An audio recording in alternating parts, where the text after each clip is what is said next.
Rhode Island's political population, or Rhode Island's population, is shrinking, and that could have an effect on its political power. The Ocean State is in jeopardy of losing one of its 2 congressional seats by 2020 when the next census takes place. Rhode Island is losing residents faster than any other state in the country. Eyewitness News reporter Marilyn Scherer is in the newsroom now with the details on how this impact will be felt in Washington.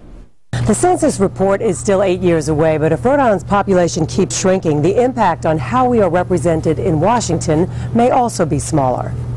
It is no secret that people are moving out of Rhode Island due to higher taxes and fewer available jobs. But there is another downside to a decreasing population. The state could lose a congressional seat. We're usually just around a little over 1 million people. And if we drop below 1 million people, there's a possibility that we could lose a congressional district. Eyewitness News political analyst Joe Fleming says much of it depends on what happens with the next census result in 2020.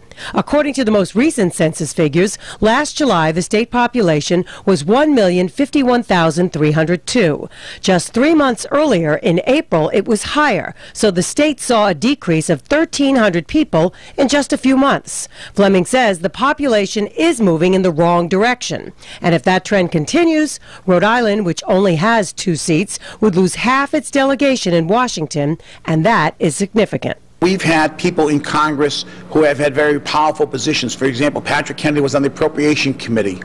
Freddie St. Germain from years ago was a very influential Democrat in Washington. Losing a seat would really hurt Rhode Island, says Fleming, because as a small state, the more voices you have, the better it is. Now we have Congressman Cicilline, Congressman Landrigan, both fighting for parts of Rhode Island, both trying to get the money. If we're down a person, we're going to have just one voice in Washington trying to get that congressional dollars for us.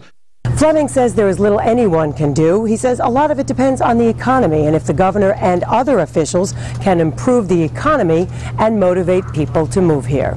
Reporting in the newsroom, Marilyn Scherer, Eyewitness News.